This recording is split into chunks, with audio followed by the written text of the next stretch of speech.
everybody, and welcome back to yet another episode of the Gameable Audio. I am your host, Kristoffer Schenström, and this is episode 48. And today, we have another guest who visits us. I'm not going to say a special episode all the time, so I'm sorry for not presenting it as a special episode this time. Jaakko, who visits me on the other end. Hello! Hello.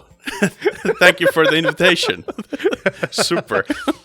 And this is so much fun. First of all, we've been having a little bit of a discussion and contacts over on LinkedIn, but actually this year we actually met for the first time as well. We actually met each other over on Nordic Game earlier this year, and it was during one of those mobile mixers where people basically end up, we have a couple of drinks, we have some food, and we talk to each other, basically. Yeah. And that's where I met you. Yeah, we were sitting at the table wondering who to talk to and gathering ourselves. And then you asked that, could you join us? And we said, of course. And then suddenly I heard you mention that you do a video game like music podcast, and I was like, super cool. What's it called? I need to listen to them.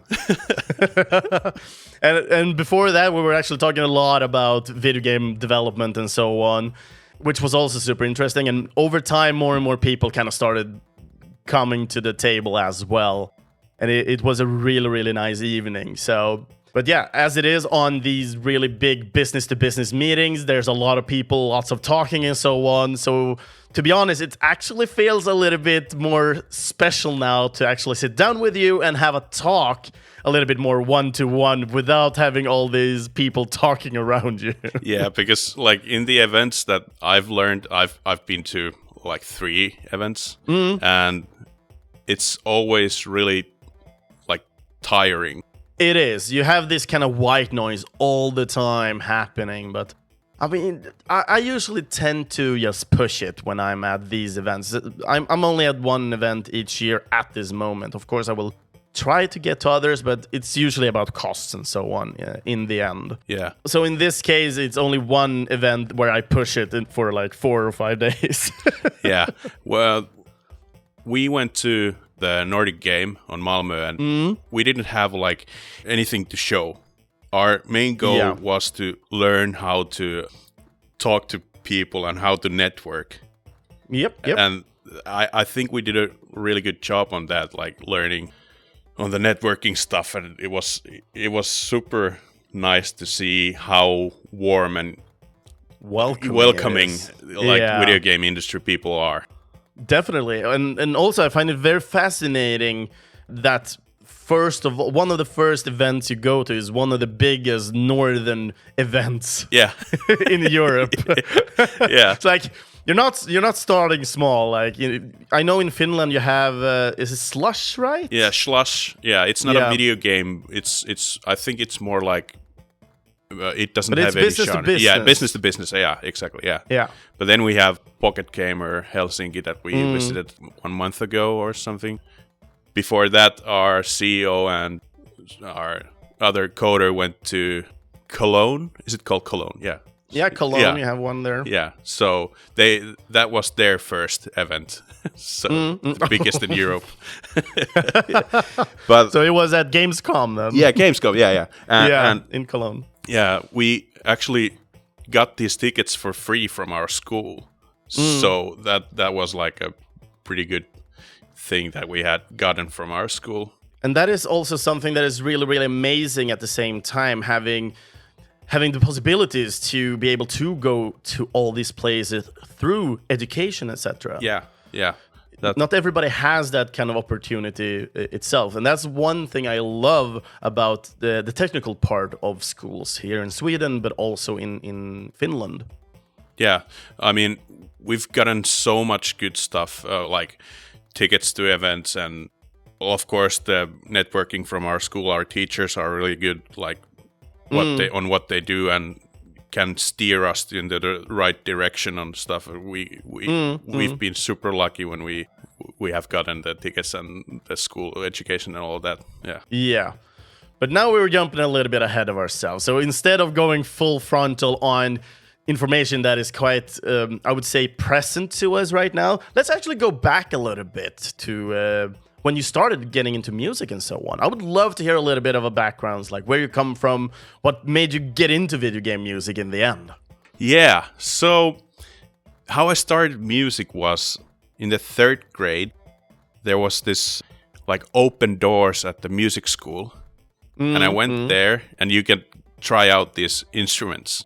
And I wanted to play saxophone. Oh, Because my father and my parents listened to jazz music, and saxophone is it's the real deal. yeah. and then The person that gets all the chicks. yeah, like guitarist.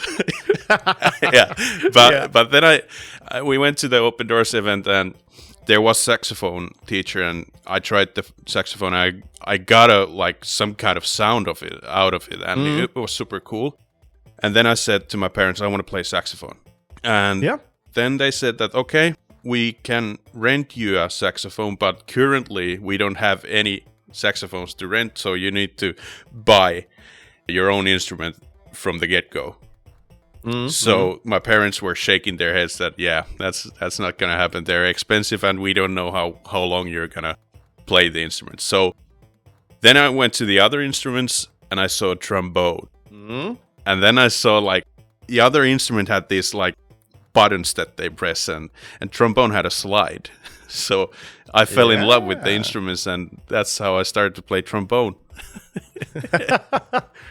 Were you kind of doing like an electrical boogies, like slide to the left, slide to the right? I can't remember what I did, but I remember that I got a sound out of it. Yeah. And it was, I played for 8 years at the music school. Okay, that's quite a time. Yeah. So, at this time, within school and everything, were you in bands and so on as well, or was it more like individual learning? It was individual learning. You had one contact lesson per week. First, it was 15 minutes, and then it turned it out to be an hour. After you've been playing for 1 or 2 years, it goes to an hour class. But at the same time, I went to the youth band with brass instruments, so I played there simultaneously. It was also once a week, and we have little gigs here and there. It was super cool because we played classical music, but also played jazz and all that stuff. And it was real cool. Yeah. So you were able to try different kind of genres and so on. Yeah. Was there any genre that was kind of more out of this world that you didn't expect in this? I mean, everything was so new for me. I can't remember if there was any new genres, but I liked jazz a lot. I remember. And I guess through home, since you were listening to so much jazz, you kind of had an ear for it as well. Yeah, kinda. Yeah, but I was that kind of student that you have one contact lesson per week, and then you need to train at home. But I didn't train at home, so. Oh, okay. You were doing something else. Yeah, I was playing video games. But in this case, I know a lot of composers and so on usually tend to think about video game music and so on. It's like, oh, I would like to do that, but I don't know how to do that. Did you have similar experiences as well when you were younger? And well, of course, we're in a music school at the same time. Yeah, I mean, I never had the thought that I would compose music. Even to this day, the word composer it doesn't fit into my mouth. So you're still a little bit of imposter syndrome then? Yeah. I mean, composer is such a massive title or somewhat that I feel that am I worthy? Yeah. But I didn't have any thoughts on making my own music or anything like that. But I listened a lot of different video game soundtracks. Okay. Zelda was one of them, and the World of Warcraft soundtrack. They were the I listened to them endless loops. They are really good. So I don't blame you at all. Yeah. But for you who also did play music and so on, when you actually did play music, was it more than school? Did you ever mimic the sounds from these soundtracks, like playing Zelda music, for example? I mean, since I didn't play at home that much or practice that much, I didn't do that I remember. But okay.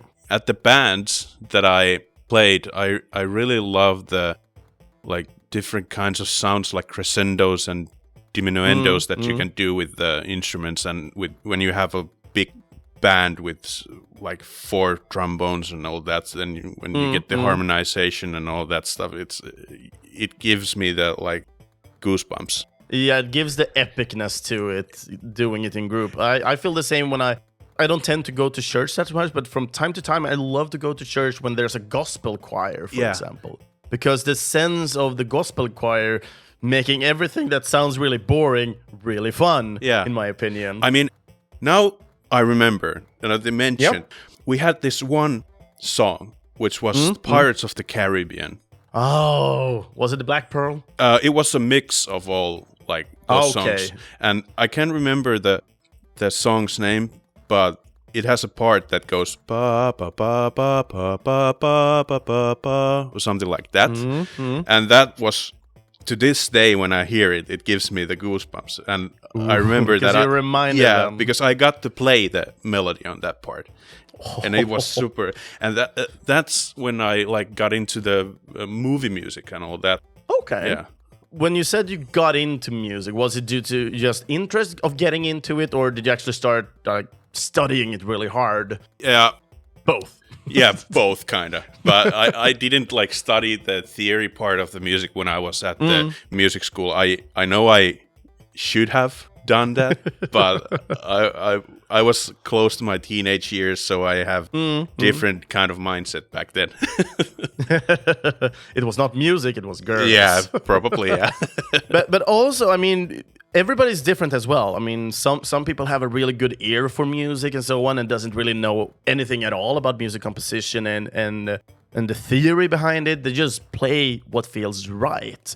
While some others really want to get the theory down and get really perfected in that sense. So I wouldn't say, from my experience of talking to a lot of composers, that you should sell yourself short. Even if you didn't study it and to get the theory in it, you can still have a really good ear for music composition still. Yeah, that's true. I mean, even this day when I compose music, I go with my ear.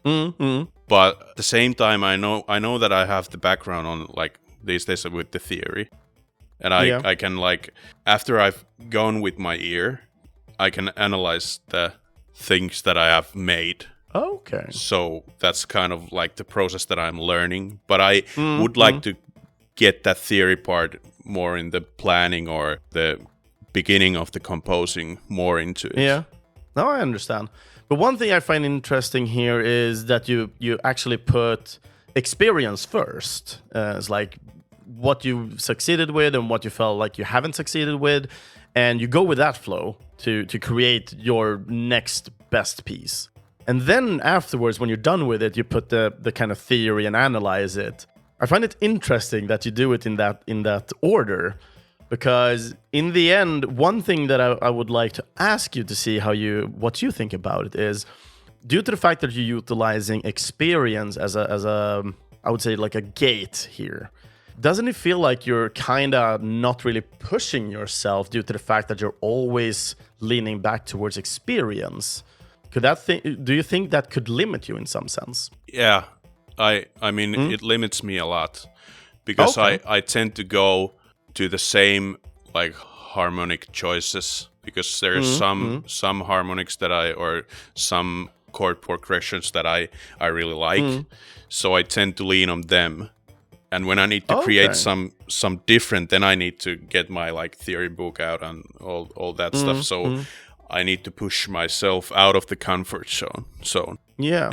And what do you do that kind of pushes you the easiest kind of way? Is it through reading, or is it through studying other people's work and so on? What helps you the best in order to move forward to push the limits? Interesting question.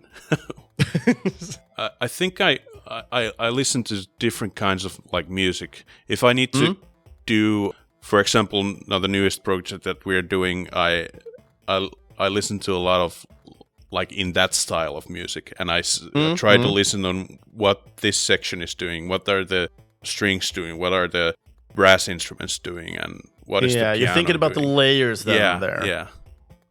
But that's like, I think that's my approach. And I tend to tell myself that if I go with the chord progressions that I like, I don't want to go there. I tell myself not to go there. Yeah.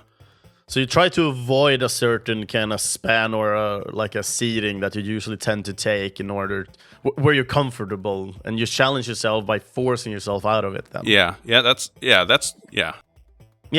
So one thing, since you're listening in on other people's work, then what makes you think that when you're listening, let's say you're gonna make a piece on horror, for example, and you think a lot about the ambience and so on. You started researching what other people have done. What do you do in order to try and avoid not feeling like you're copying someone else's work, that you're feeling like you're actually creating something original, not just copy-pasting other people's techniques and so on? Yeah, I tend to listen because I'm such a new person in this, like composing stuff and all that. I tend to listen on the instruments that they use. Okay. But I like the melodies and I listen to the melodies and all that stuff. But I tend to more use on how do they use different kinds of instruments to bring different kinds of feelings. Okay. Yeah. So interesting. Yeah. After going through third grade and going with the trombone and everything, and I guess you come out with some sort of diploma or anything after music school? Yeah, there's like, I think I got a couple of diplomas from there when there is this like stages that you need to complete, so you get that you have completed this and that. But I didn't go the whole way, but I stopped eventually at the because I didn't think back then that music would be the thing that I do for a living. Okay. What made you change that mindset? I think it was at the 7th or 8th or 9th grade when I decided to go study practical nursing and to be a paramedic. So I went to that school, and back then I played a couple of years in big band, which was like super cool. I played trombone there. It was really nice, like band, but eventually stopped there because I was so invested in the practical nurse studies, and I was just about to turn 18. So, but I mean, music can be really useful. I mean, if you're doing like the heart thing. Staying alive. Yeah, that was actually we practiced the CPR on that song, like the rhythm, because it's 120 ppm. So exactly. So music can save lives. Yeah, and music was actually really good when I was working at elder home, or what's it called? Yeah. So I read some study that music activates all parts of your brain. And people with Alzheimer's, even those persons who have lost the ability to talk, when they hear music from their like youth, they started singing the words. That's amazing. Yeah, so that's really amazing. Yeah, every time I heard this one lady sing a song, I was amazed. I'll bet. But then you were working with elderly people for a while, and what kind of happened then? What made you take the next step in order to start working with video game music then? Yeah, it wasn't actually after that I started working with video game music. After that, I did like 5 years of practical nurse stuff, and then I applied to this school where you actually study music.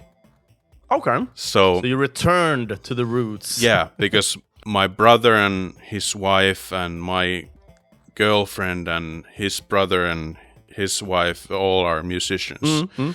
And they all studied at this conservatory. And I applied to that school and got in as a singer. Oh, okay. And after the first year, so for each class there is 2 bands. And we had 9 singers and 1 bassist. Okay, so boy band it is. Yeah. I was the only guy who was singing, but yeah. So after the first year, the second year started, and our teacher came up to me and said that, "Hey, Jaakko, I heard that you know how the bass strings go. You have played some bass." And I said, "Yeah, I've done that." what do you think if you switch the bass? And I was like, hell yeah, let's do it. and I actually did the 3-year bass studies in 2 years. Oh. And now I'm a bassist, and I graduated in 2020. Damn. And not so long ago then. Yeah, and it was a really bad time to graduate as a musician. I bet. Yeah. I bet. Even though it feels like it's easy to reach people online, just getting that reach takes a lot of time. I mean, considering that we have the internet now from before. So getting out your music can be simple, but it's hard to get the reach. I actually had a job that I was supposed to go to play around Finland with this band, but then COVID came. Yeah, and made it harder. Yeah. So no obvious reasons. So I went back to practical nurse work, and then I applied to study video game programming at university in Finland, in Kotka, my hometown, and I got in. Yeah, nice. And this was during COVID now, when you went into this school, right? Yeah. Or was it soon after? 2021. 2021. Yeah. Yep. And it was like all the second and to fourth grade at the school, they were on home studying.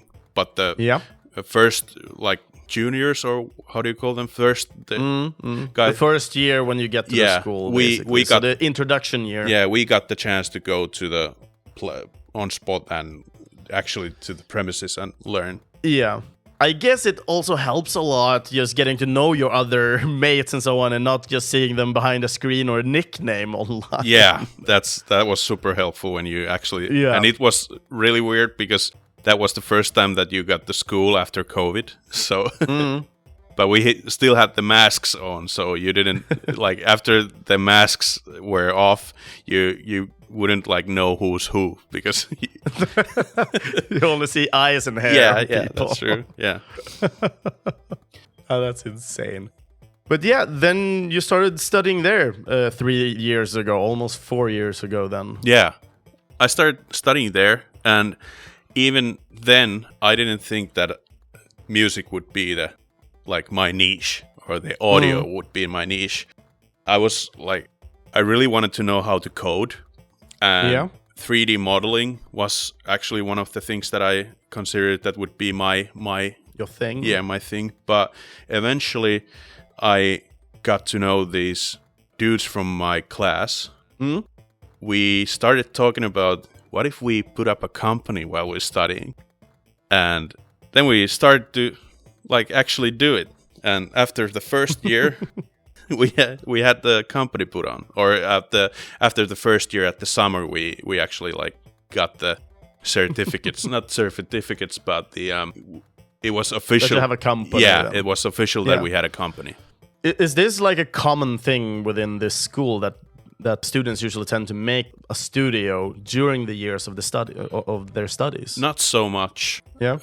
When we started thinking on putting up a company, we talked and talked and talked. What are the pros and what are the cons? And then we decided, okay, we need to ask our teachers what they think about it.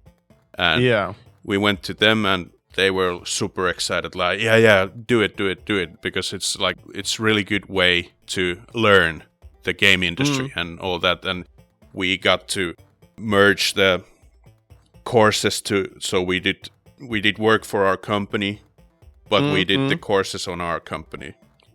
Yeah. Okay. And the reason that they wanted me to join the company because I had the music background. So that's when I got into the audio. They need the audio programmer and the composer. Yeah. Because it's cheaper. Yeah. That is awesome as well. But I find it interesting as well that you, with the audio background and everything, because today, especially as a new studio, and especially student studio, I mean, cash is of course a thing, and it's very limited at the same time. And today, as smaller companies start up, they usually tend to buy music because it tends to save a lot of time in the end. Yeah. So I find it very, very unique and interesting in that sense that you as a small studio figure hey, I know how to make music, I'll make music. Yeah, I mean, in Finland, one of the reasons that we wanted to start a company in the middle of our studies was because we have student welfare. Yeah. So when we do work for our company, we don't have to worry about if we make mistakes. Yeah. You can afford the mistakes right now. Yes, that's the perfect time to learn to make mistakes. Or learn on your mistakes. Learn off your mistakes. Exactly. Yeah.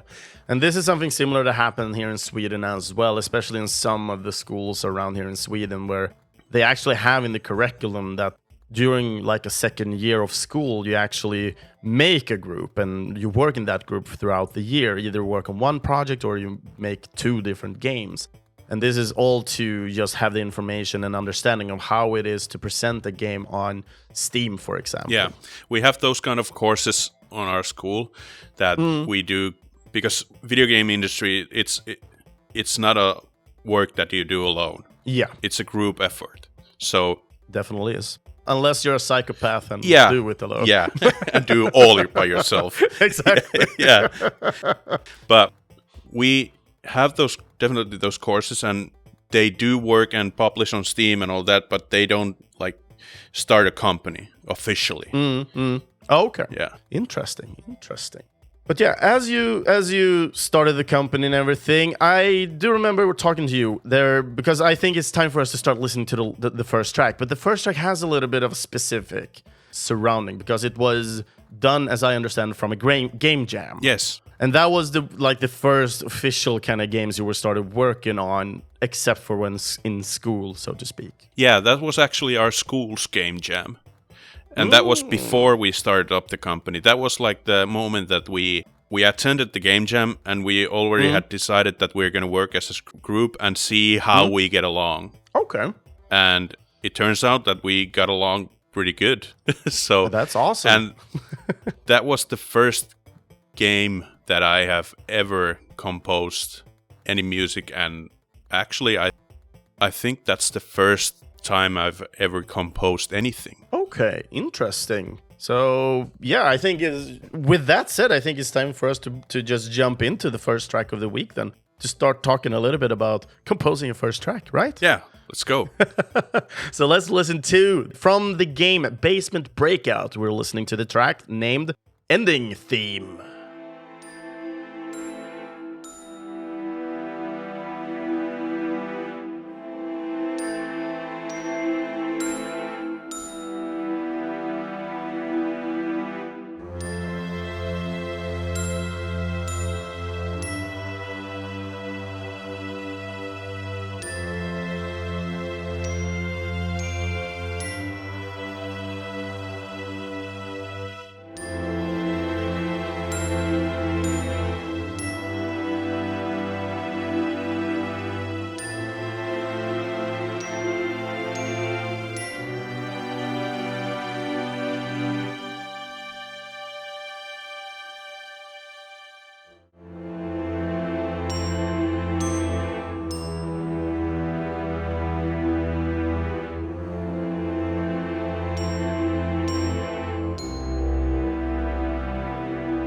And there we fade out Basement Breakout, the end theme.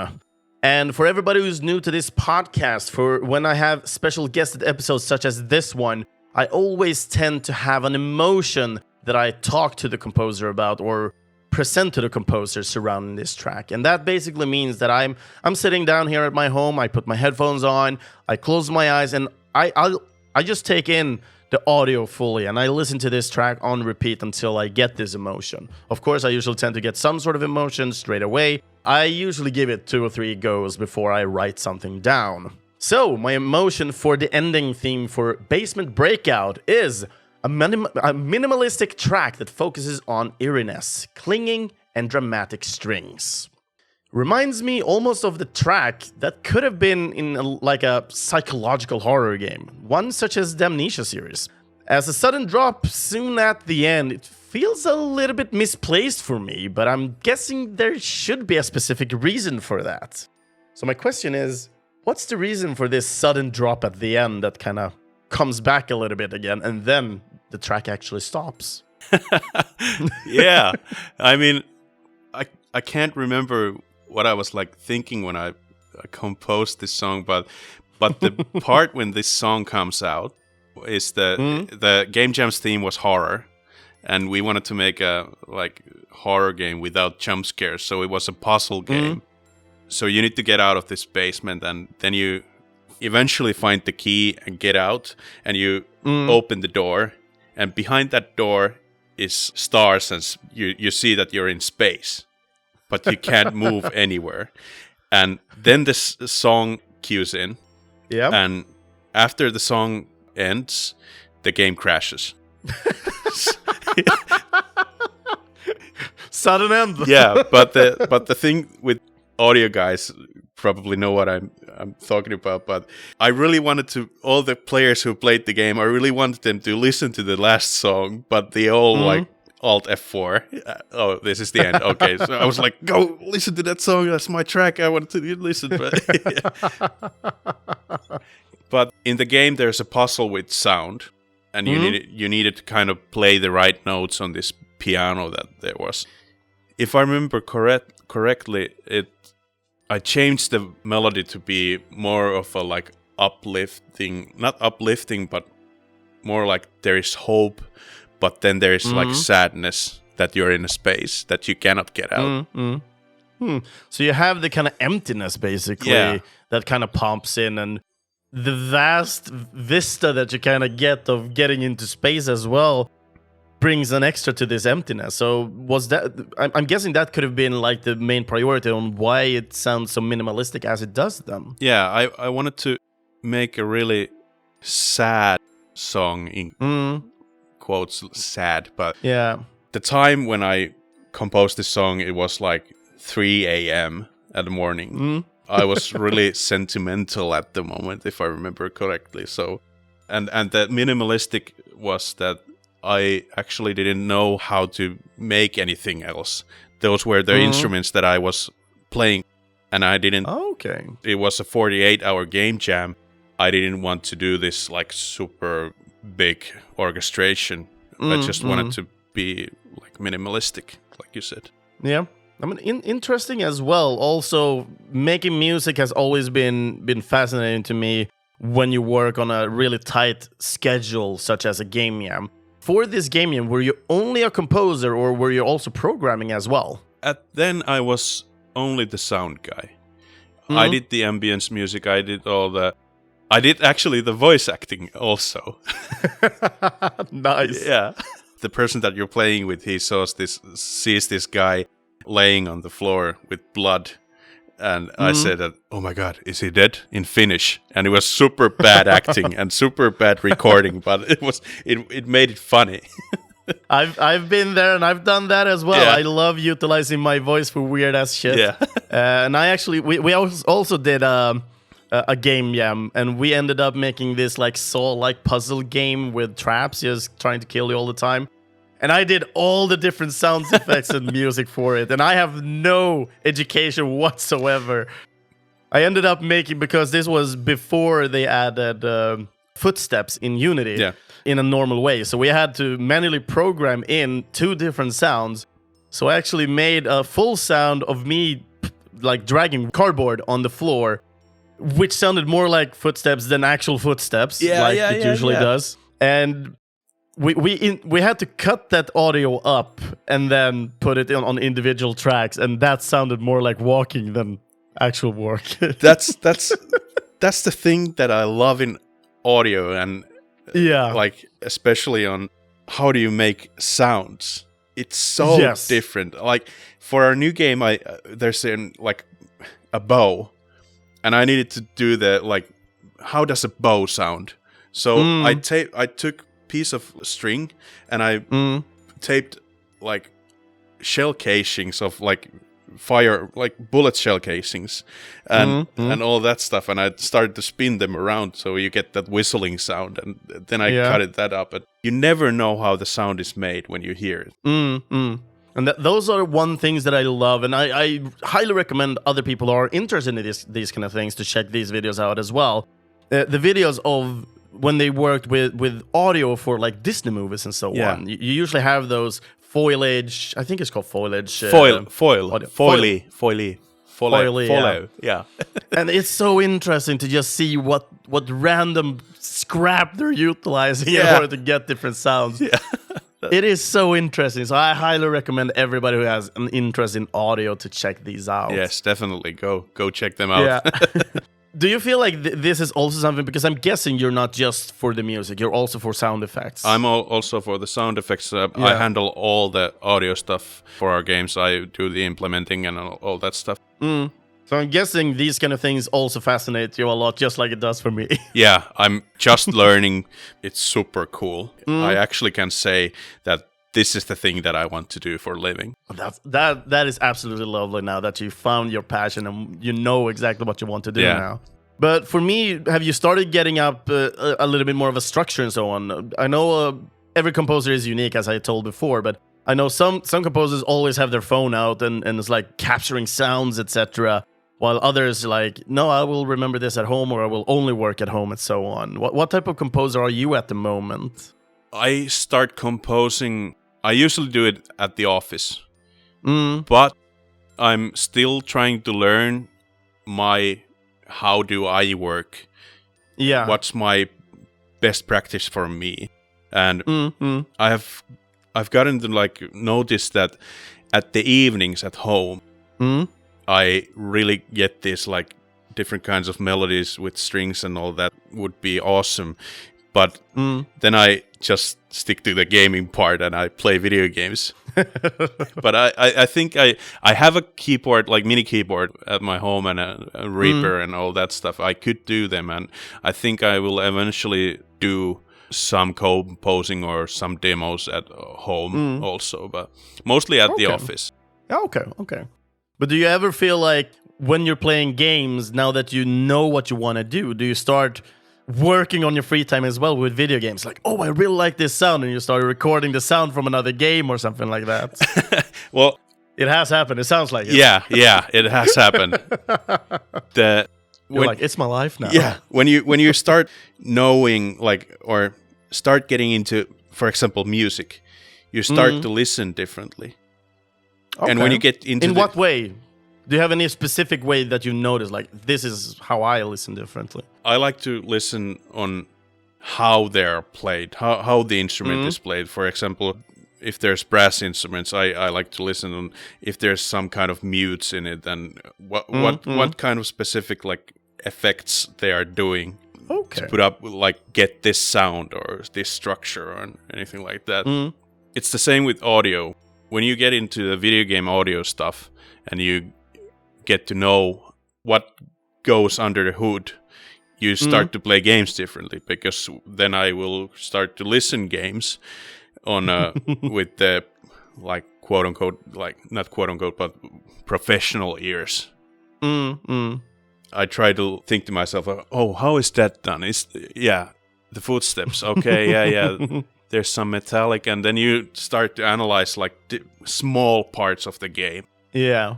Do you feel like it has had any change on how you play games specifically, or can you still enjoy games like you did before? It's just that you put this extra analytical part on top of your gaming sessions. I play a lot of like online games with my friends, but sometimes if we have like a first-person shooter game, we have a match against the other team, I suddenly go to a like corner at the edge of the map and start shooting at the wall and thinking, how was this sound made? And then my friends are yelling, "Get out of there! You need to focus on the game." Oh, I love it. Yeah. Oh, it just reminds me of one of those comedians who was playing with his gay friend. He was gay as well. Yeah. It's like he was he was playing Call of Duty and was just standing in a room. It's like, oh, these wallpapers is just amazing. Yeah. Focus on the like anything else that the game like. I love how development kind of destroys us, but makes us enjoy games even more. Yeah, but luckily doesn't happen so often. Yeah, good side for the friends, that is. Yeah. Sad for us. Yeah. During this time, you didn't just work on one game jam. I actually were able to select from a few of these. Since we're not going to talk any of the other game jam specifically or listen to any of those tracks, let's just go through all the different game jam games that you did quickly and talk about something you learned from each process here. Yeah, well, learning how to work as a team in video games, that's one of the biggest part that you learn every time you work in a video game. Then the games that we did with our team game jams were our first game that we released, Platformity, and I did some music for that also. And then we had the Comedy Cup. I did some noir jazz for it. It has always been a learning curve, the implementing stuff. That's okay. At the first game jam, I was like a asset cannon. So I did assets that I was able to do and gave them to our coders, and they implemented the songs and the sounds and all that. After that, I've started to learn like how it's actually done, and now I'm learning on Fmod and all that stuff. So you started working a little bit more with pipelines for yourself, understanding the process and how to implement it more structurally then. Yeah, because my coding background was zero before I went to school. I didn't know how that was done, and I still to this day I have like learned coding, of course. I'm not fluent on those parts of the gaming industry, but now that I have found my niche on audio, I really get my hands in there and see how the stuff works under the hood. Time to get dirty now. Yeah. I think this question might be for later, but I might lose it in the process of speaking to you until then. So let's just ask it right now. Have you started thinking about that you want to make your own kind of audio system that you want to work with today, that you feel like, I think I can have this better for me? Oh, I mean, do you mean like an audio middleware? Yeah. No. Not at the moment, because it's such a mountain to climb. I really would like to first know how things work, and then maybe in the future, perhaps. I never say no. Of course. Yeah. I mean, you will get to one point where implementing through your own middleware and so on would be so much better and so much more efficient for you, and from that part, you can basically do whatever you would like to do, implementing different kind of sounds and functionalities, etc. Yeah. So I'm that kind of person that I like to know how things work, and then like start building up my knowledge on that, and then maybe in the future. But that sounds amazingly good. So yeah, but from here, I think it's time for us to listen to the next track of the week. And this is one of the first games that you release as a studio then. Yeah, second game. The second game. And the game that we're talking about is the game called Heal and Hurt. And first track out is the Heal and Hurt theme.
And after some headbanging from Heal and Hurt theme, it is time for my emotion. And of course, it starts with headbanging, fist in the air.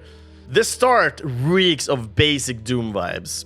Sudden drop into an easy angelic choir that then meets the metal of it all. The theme feels almost a bit too aggressive for just being a theme. But I like it. There are, however, multiple sections in this theme, and it feels a little bit too much for a theme only, though. But I do sense that this might be a reason for this. So my reason and question is, what? Yeah. This game, Heal and Hurt, was actually one game jam that we did. Then we further developed the game after the jam, and I found this bass distortion plugin.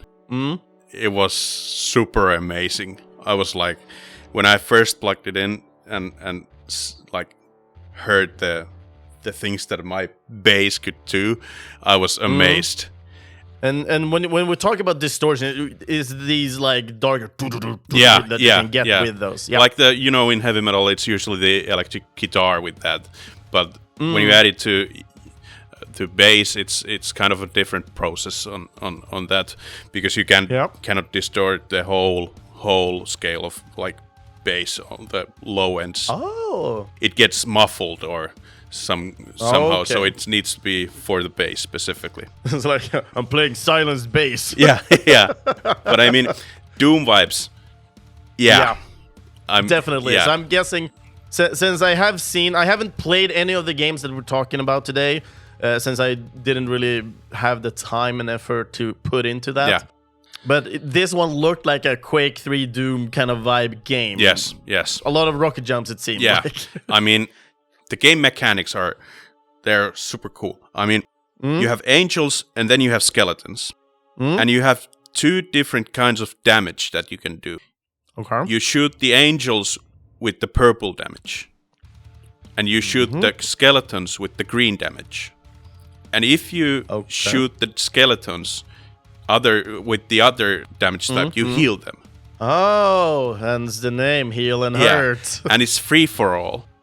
So it's hectic as hell. The whole game. So somebody could theoretically heal you while another one hurts you. Yeah, and you can like heal yourself with rocket jumps. If you're an angel, you rocket jump with green damage type. But if you rocket jump with the wrong damage type, you will kill yourself. Oh, sounds very stressful. Yeah, but the thing is that I listen to a lot of Mick Gordon, the composer of Doom music, and I really wanted to make something like that, but not that like... he has the metal choir and everything. It's really kind of over the top. Yeah, then I found the good drum plugin or VST instrument, and I really love heavy metal music. That was my youth. And I got to like, how do you say it, express myself through this. And I this was the first time I got into the flow. Oh, okay. I did this on like one sitting. So music-wise, from a composer, this is where you hit your flow state. Yes, yeah. And I was, to this day, like you said, you were headbanging. I was listening to this before the podcast, and I was headbanging myself, like mildly, but I was doing it, and I really liked the song and all the parts in it. No, it is really good, but I feel like it really has the highs and lows due to the fact that when it becomes calm, it becomes really calm, while it's metaling, it's really metaling. So the contrast is big. Yeah, I tried to make because you have the skeletons and you have the angels. So I wanted to bring out that, so you have the good and the evil, in a sense. So that's why you have the more angelic choir parts then, to represent the angels, and the heavy metal part is more the demonic skeletons then. Yeah, exactly. Okay. Interesting. I like the take. This is one of the reasons why it's so much fun to talk to composers about these things. For me, it could be... It sounds weird to me, but just getting a more understanding of it really helps. Yeah. The thing that you said, it's 3 minutes, the song, and it's you can only hear this song at the menu.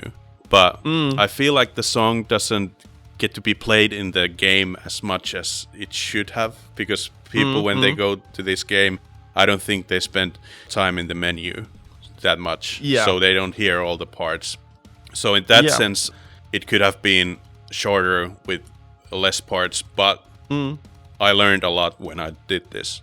That's awesome. That's awesome. But is this something you think about today? For example, a menu theoretically not to make it 3 minutes long. For example, that you actually compose shorter.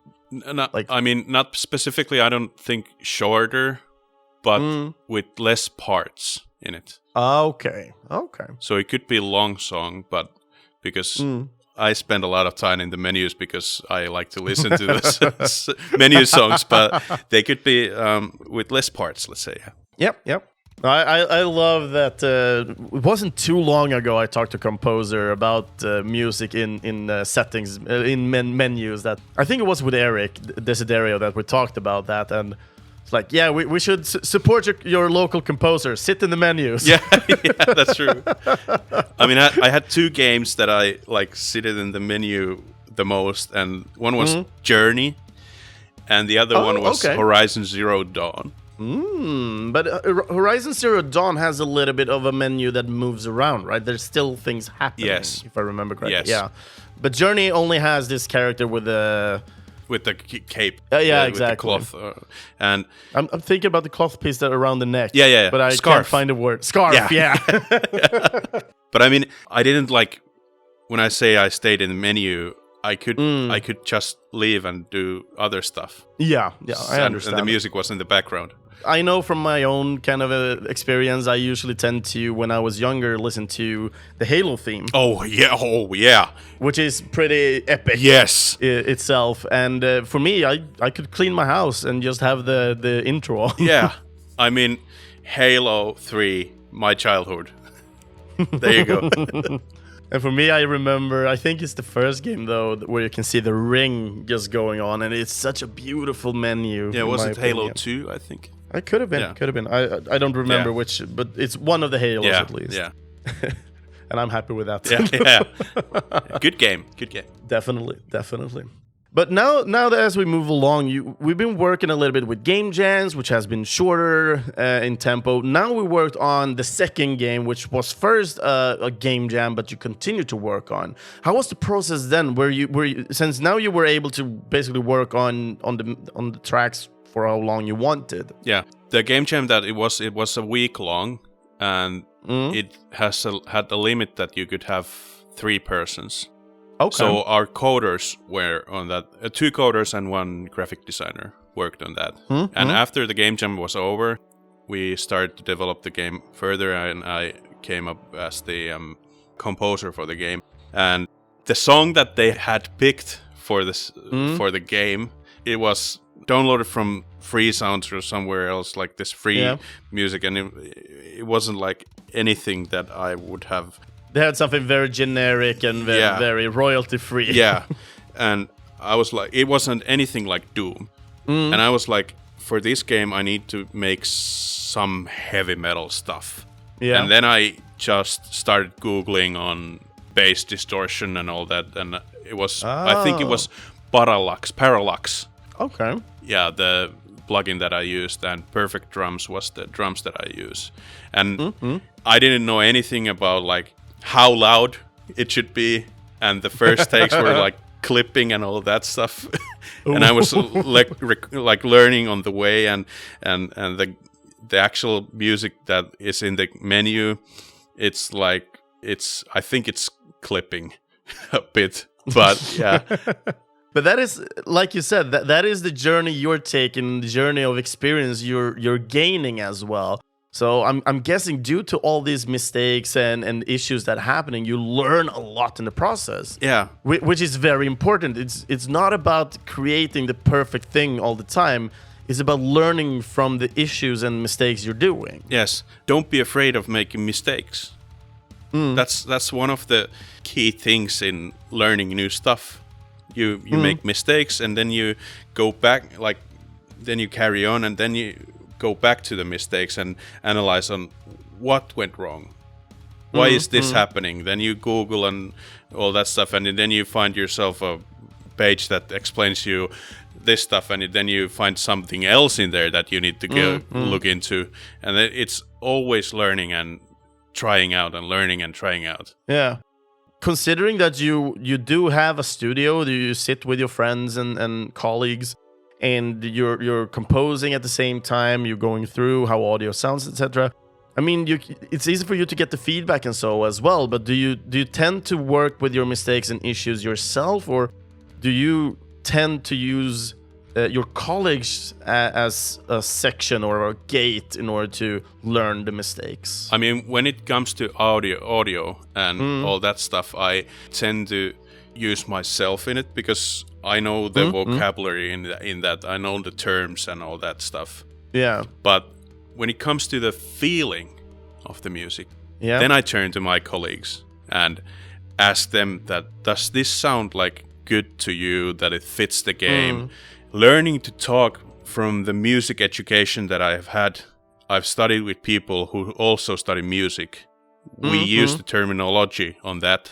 And then I go to the working with people who haven't worked with music. You almost have a distortion between the colleagues then and yourself. I need to learn how to talk to them, and I need to learn what do they mean when they say that it needs to be more mellow or it needs to be more soldier-like.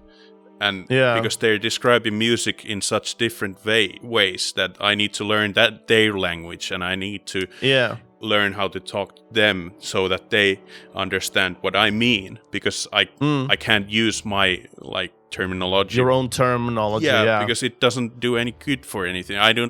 There's no need for me to teach them on how does this scale go and what are the intervals in this and how. That's no use. That's waste of time. What do you think of this percussion? What?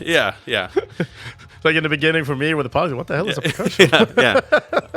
No, but at the same time, you do also have family that do know the terminology. Do you use your family as well a bit to educate yourself and get a deeper understanding? Yes. Yep. I ask for them feedback. Yeah. When do you usually tend to take feedback from them? Or are you still early in the stage of making the music, or do you usually tend to make it by the end of it? Early stages, how do you think I did this? And I get to because I use VST plugins and then I play instruments myself and I sing.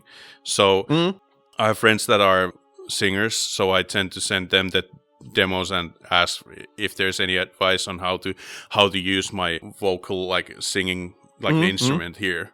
Is there anything that I could do or practice or anything? What's your take on this? And then I get feedback on that. Okay. But my older brother, he's a guitarist, teaches music at the music school, and he listens to music so analytically, and I really look up for him. You really take his words into consideration, basically. And the respect that I have for him, and of course for all my friends, is so enormous because they do it for a living. So but in the end, also theoretically, they are the customer as well. Maybe yes, they are the customer for the music part, but the main customer that I need to think about is when I turn to my colleagues. Because most players, when they play video games, they don't.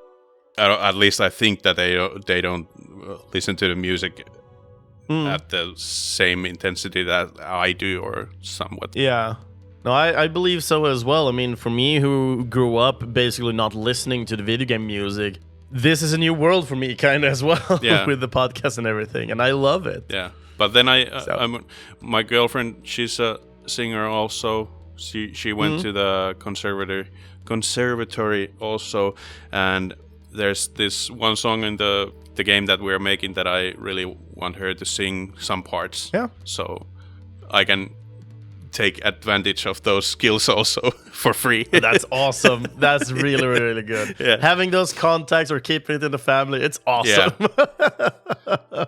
No, before my neck breaks here, I think going for something a little bit calmer, but from the same game. How does that sound to you? Yeah, let's go. It's awesome. Yeah. So from the same game, Heal and Hurt, we're going to listen to another track. And this is Church Ambience.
And there we fade out the eerie track Church Ambience from the game Heal and Hurt.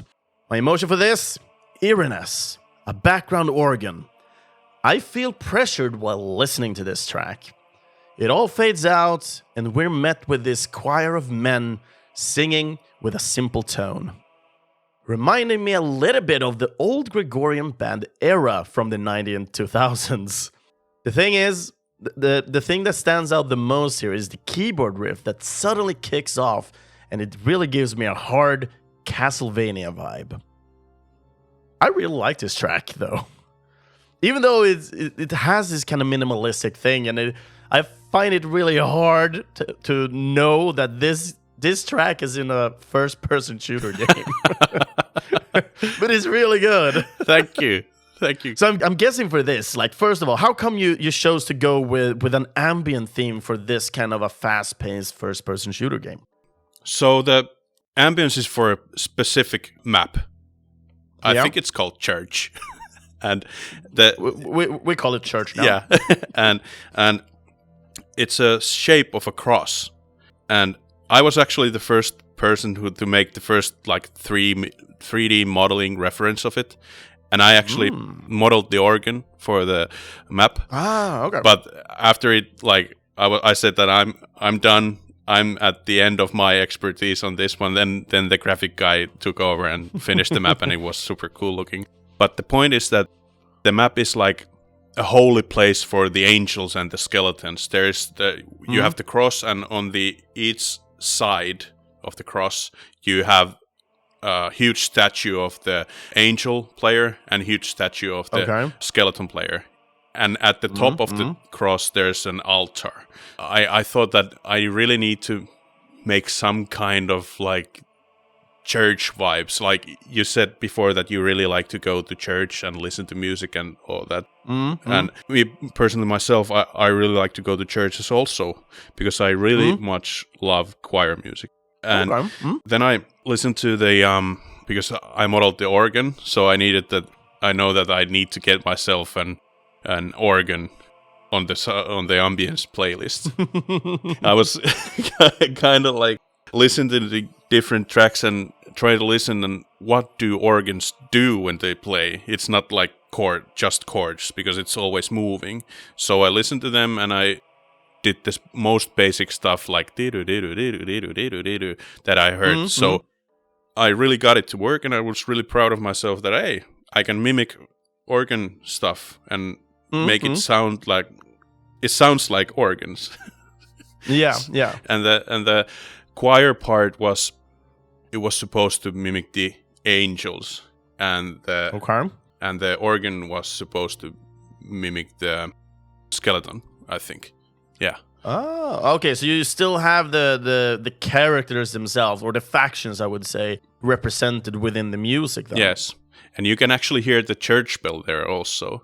Oh, I did not pay attention to that. but there's these silent parts that there's only church bells ringing really like a couple of times. And afterwards, now that I think it should have been in the clock, like the bell tower, like separate asset playing there randomly. And since you have also a level in this case represented with a church ambience that is also set in time, theoretically you could have, when the bells are going off, you can have it theoretically animated in the game as well at the same time. So, and we also thought that okay, so one game plays like 5 to 10 minutes. So we thought about, okay, at the end of the map, the end of the play, let's make these like the statues make an animation that they charge each other or something. But that was the time. We didn't have the time. The overscope. Overscope. Nice idea, though. Yeah. But it's always about limitations in the end, like kill your darlings, etc. That's true. Yeah. So yeah, even if you have great ideas, it's either ship the game or never ship the game. Yeah, and that's one of the things that you need to learn. You can't get too attached to your own games or projects. You need to step back and look, is this good? Is this going to go anywhere? And then you need to make the decision as a team. Yeah.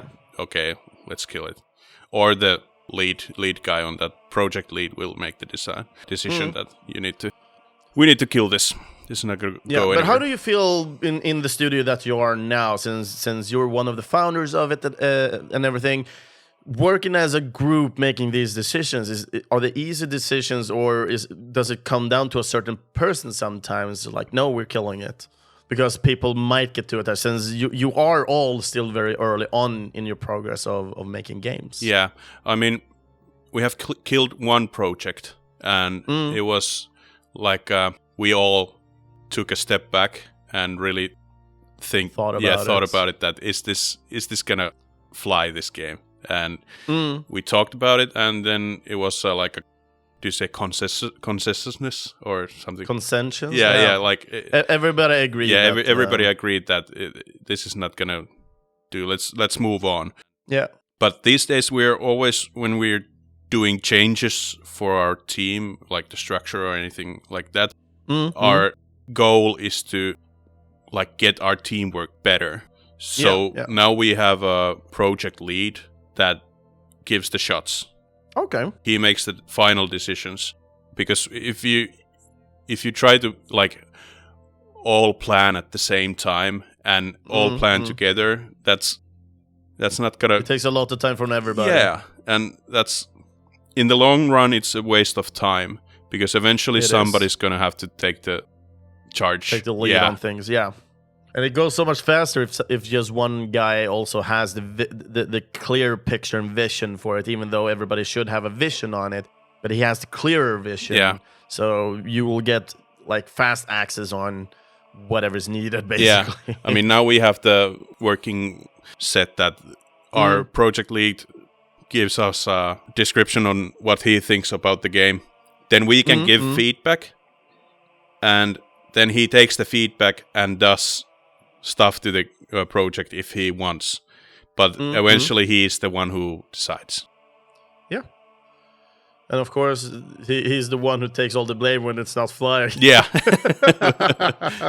And then next guy takes over. Yeah. You're out. Jokes aside. Exactly. This is strike 3, Steve. Yeah. You're out. No, but when it comes to heal and hurt, I mean, it sounds like you did get a lot of expertise or teachings or learnings by doing this game. Was there any specific that you really liked working with this specific game? I mean, I think this is the first track that I actually realized that, I mean, I can do this. Okay. Was it specifically for the Ambience track, or specifically for the soundtrack for Heal and Hurt? I think it was for the soundtrack. Yep. I made the music for the trailer, which was different than the theme, but with the same kind of feeling. And working with the trailer with our graphic guy who edited the video was like super cool. Get that like connection with him that... Yeah. Okay, should it be like this? And let's do it like this. And then I did the track, and he edited the video and all that. Okay, interesting. And considering also that's some decisions from your end, music-wise, could have been problematic as well. What was the largest issue you made that you learned the most from, that you can remember? I put too much hours into making this track. Yeah, I didn't pressure myself like on the time-wise that much. Okay. Because it was in the summer break, so we didn't have any school stuff to do, and we were just... This was at the first summer that we did. Had our company, so I didn't take any pressure on that. But okay. But I think it was the clipping part. Okay. Clipping. Yeah, audio clipping, when you like put too much input to your, like, if you yell to your microphone, it clips. The sound will like distort because it's too much power. Yeah. So that was like one of the things that I needed to learn and control my volume and all that stuff. You got too eager for this rock and roll track. Yeah. And also MIDI controlling the instruments and all that. It was I learned to use Reaper here, like the at the same time then. Yeah, like the most basic level, and I did pretty good on that. Okay. So going through everything with what you have from Heal and Hurt, it feels like it overall was a good experience overall. Definitely, yeah. But with these experiences that we already know now, that you take your experiences and you be analytical about it. Now we know how you were when you analyze it a little bit more. So as you moved on with the next project, if I remember correctly, after Heal and Hurt, we have the next game that we're going to talk about, right? Yeah. So I think it's so much better if we actually listen to that track and then we deep dive into that game and talk a little bit more about that specifically. Let's go. The Riflemen and the Riflemen theme.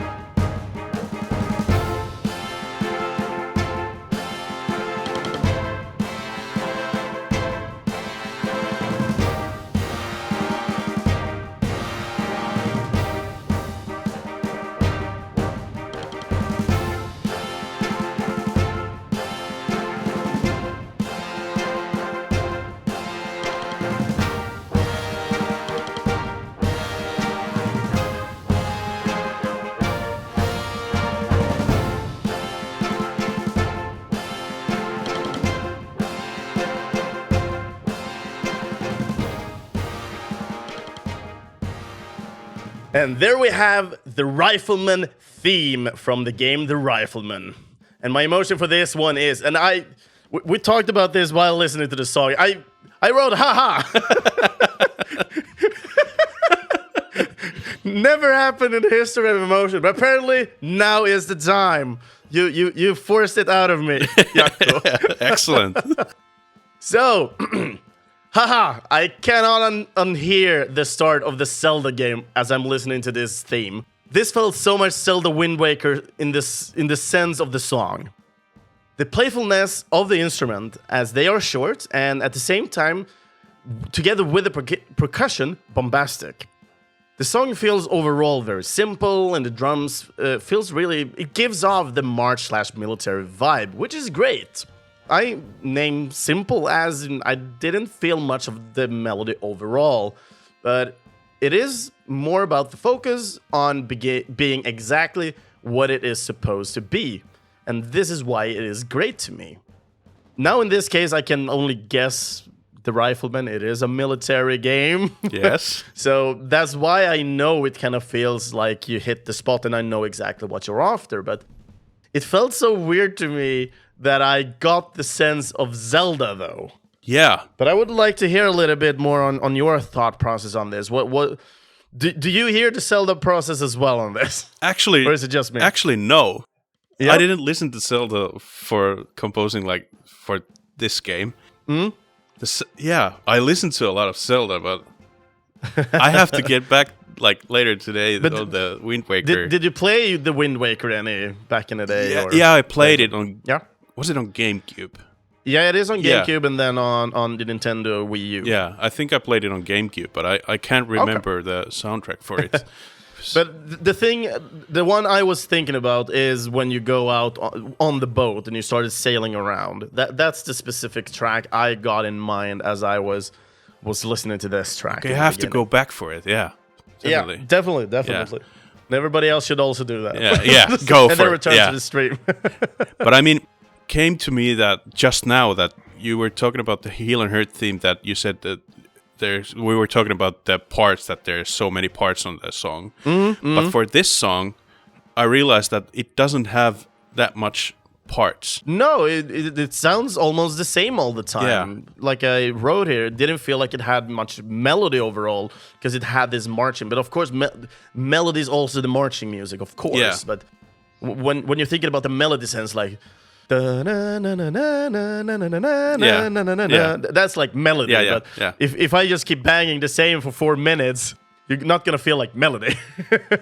I think when how I approached this song on making it was like I didn't want a melody instrument for it because I wanted it to be like on the background in a sense to create a feeling without being in your face with the melody.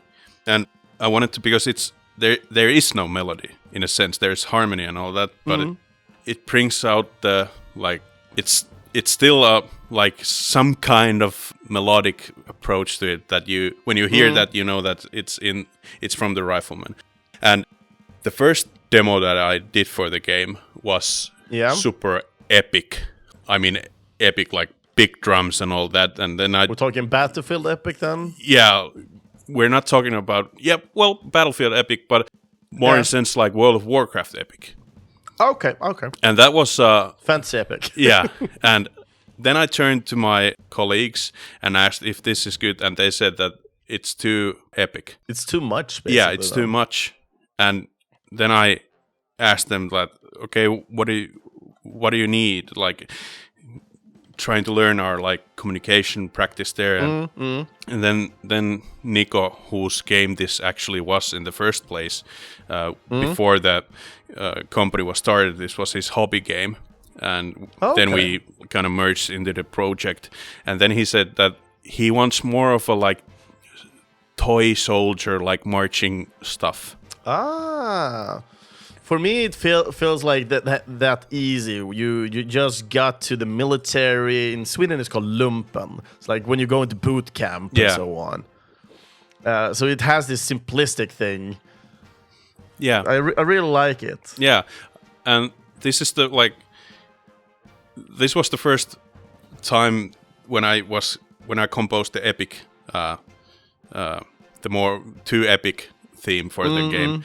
This was the first time that I learned that actually came face to face with the thing that I need to kill my darlings, because I really liked what I did, but it wasn't. Then from a couple of days after that, when the guy said that it's too epic, and I realized that it's too epic. It doesn't fit the game. Yeah. So, but in this sense as well, one thing we haven't talked too much about, since we're listening to a lot of theme songs here, menu themes. It's like when you're talking, it's a bit too much and so on. Is it too much because of what the menu is presenting, for example, or how come it feels too much? Does it not represent the game in some way? Yeah, it doesn't represent the game because our stylic approach for the games that we do, they are low poly. Kind of like cartoonish like. So it's not it doesn't have the feeling of the game and the visuals. They don't connect. So I needed to have a different kind of approach, and then I went to that I need the drums and I need the like rolling and all this rhythmic stuff, and you can hear the trumpets and all the brass instruments doing like different kinds of rhythmic stuff when they play the instruments and and I also wanted the song to be not in 4/4 but in 5/4, so you count to 5 in each bar of the music. So it's so in its section /bar. It's like it's more intense kinda. So it becomes 1 2 3 4 5 1 2 3 4 5. Yeah. But you also said that he wanted the music to represent a little bit more toy army and so on. Did you research any music from Army Men, for example? I said to him that, do you have any like songs references that you can come up with, then I can listen to them, and there were some that, but they had like guitar in it.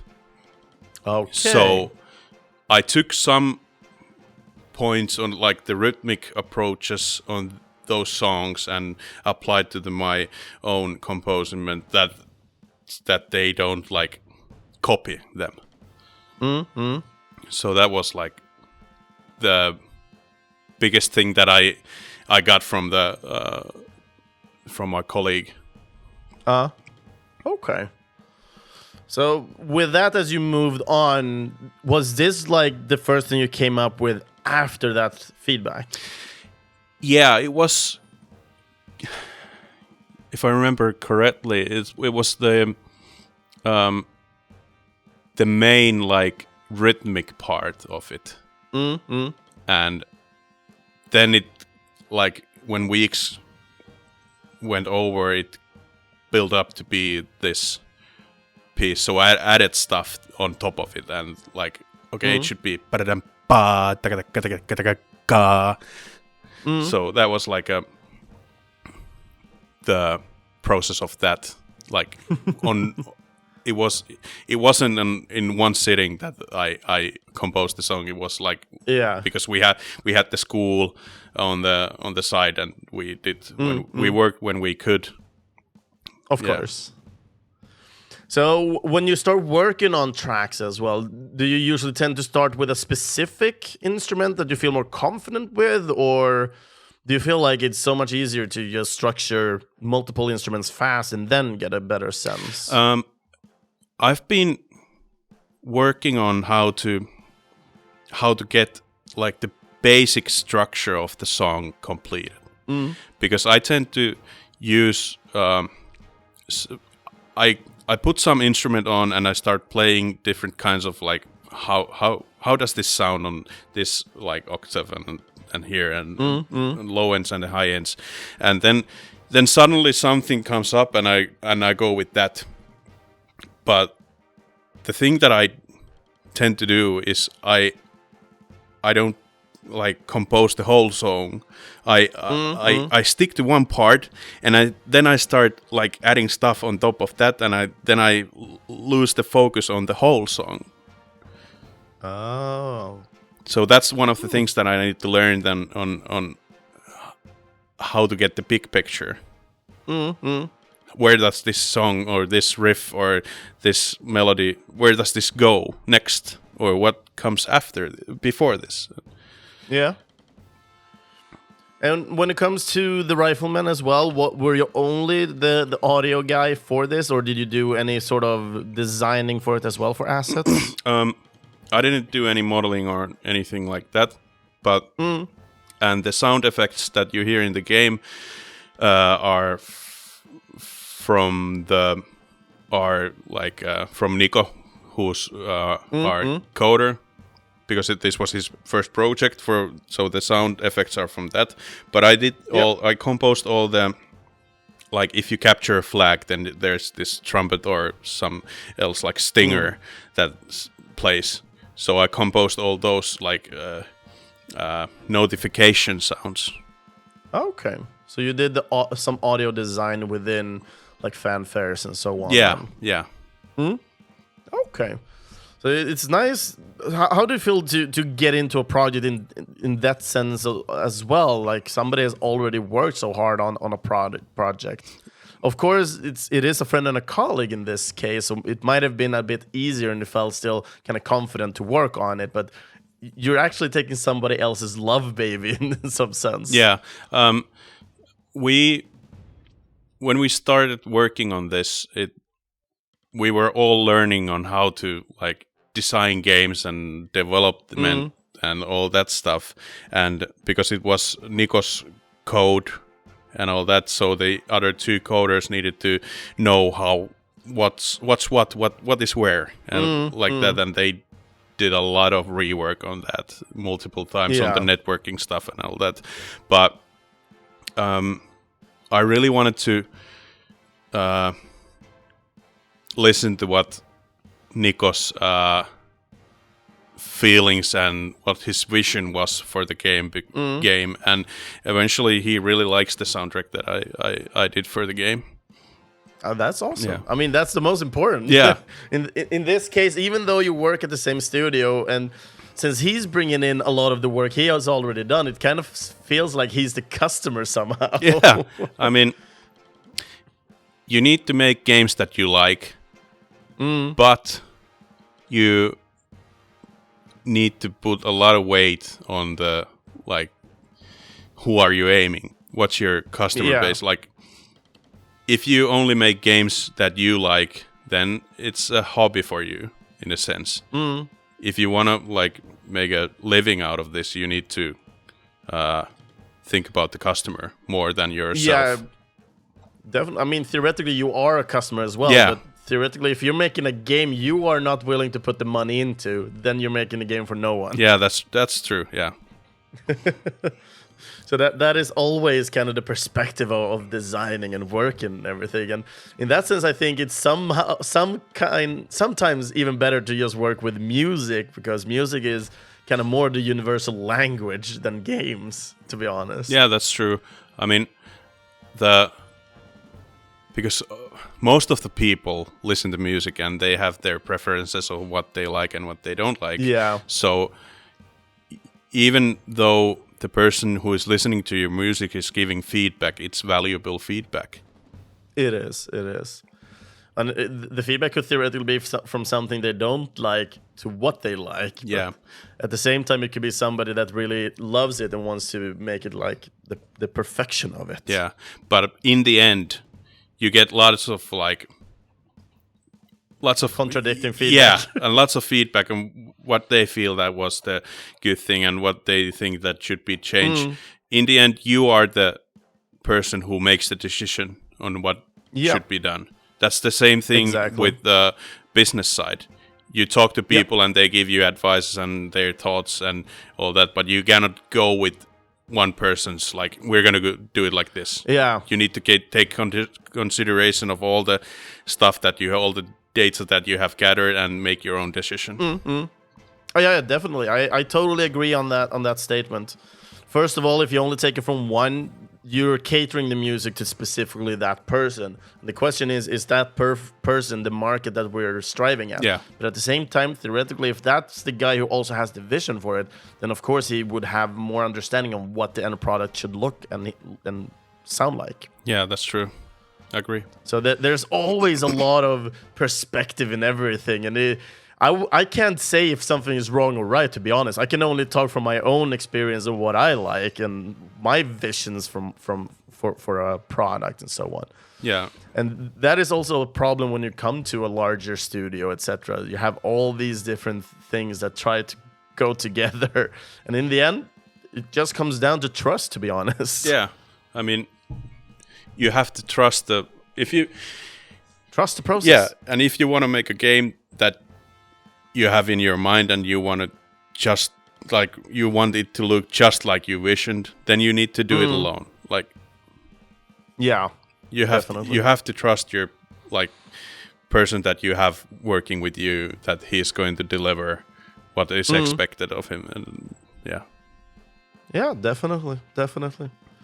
Now, just talking about the design perspective of development and so on, I mean, we can talk about that for hours. I mean, we already did at Nordic Game. Yeah, that's true.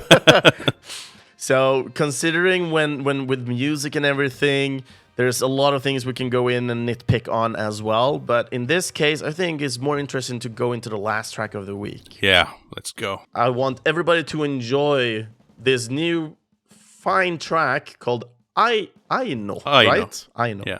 Aino. It's a more Finnish it's a name. take on it. It's a name. Yeah. Okay. And the game it's called Kalevala.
Fading out, the calm track of Aino from Kalevala. My emotion on this, a string instrument that gives a sense of a modern-day cowboy. An emotional track that brings out the sorrow and sense of a classical style. So for me, when I'm listening to this, considering the tracks that we've been listening to, I feel like this is the most highly produced one to some extent, in my opinion. Definitely, yeah. I've built my knowledge and all that, and now it has come to this that I actually consider the stuff that I put in and all different kinds of like the audio technical stuff. But at the same time, I'm starting to think a little bit more about this, what we talked about in the beginning, that you take all your experience and you're putting it into what you have. I can clearly hear that you're actually moving forward with this kind of structure that you're having right now. And for me, just listening how you kind of evolved only through 5 tracks, and I think it's about 3, 4, almost 5 years then of composing music for video games, right? Yeah, like close to 3 years, yeah. Yeah. I have this really good sense that you're really quickly evolving at the moment, and considering what you can provide in the next upcoming 5-10 years, I think we're looking at something really interesting, to be honest. Yeah, thank you so much. That means a lot. When we started, I said that composer word doesn't like fit me, but when you take a step back and look on what you've done, it's like I've done quite a lot, considering that we started up a company and we were awarded at the Finnish Game Awards for the Riflemen, and we all the different kinds of music styles that I've composed. I take some kind of proud from that, and then you saying that you can see the evolvement, that it means a lot. Thank you. Yeah, no worries. I mean, I'm only honest in this. I mean, you really have 5 tracks today that we talked about, and we have them hands-on here. And I believe that the listeners listening in on this episode will also be able to tell that you're actually learning from your mistakes, you're evolving, and you're taking the next step in how you would like to present the music in the end. And from what I know about this track, you actually utilized a new little instrument. Yeah. That you haven't used before. And I would love to talk a little bit about this. Yeah, it's the string instrument that you said that brings out a modern day cowboy feeling. And that's interesting because I sent this track to another friend of mine who studies at the Sibelius University. He's a trumpet player, and he said that it feels like a bit cowboyish. And then I was like, hey, if 2 persons say this, then it's gotta be like somewhat true. And it's called I forgot the name. Let's go with it. It's kantele. It's traditional Finnish instrument. And the basic kantele has 5 strings. I have it actually here. I don't know if you hear it, but it's... Oh, so you have an actual... Ooh. Yeah. So... And that's really interesting that you actually have it as well. Yeah. I have actually 2 kanteles. We bought them for the company from this second-hand shop. And I have a 5-string kantele, and then I have a 36-string kantele or 35-string kantele. And that's a bigger instrument. But I really like the feeling that the strings are open, and when you plug one string and let it ring, all the other harmonics like vibrate at the same time. So it's really cool instrument.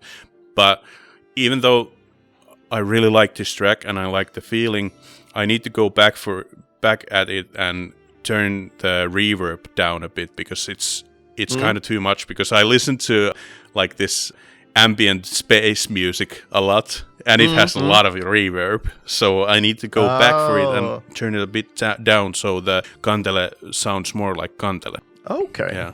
But at the same time now, I haven't seen anything from this game, just so everybody knows, because this is an unreleased and early game in production. Yes.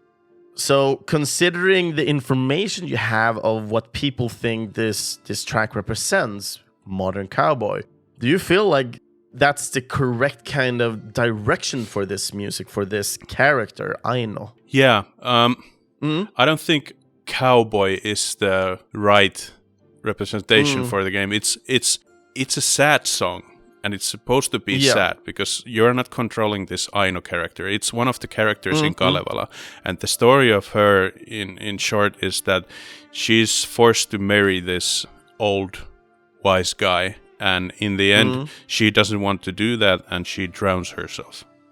Okay. So that's the short story of that part of the Kalevala.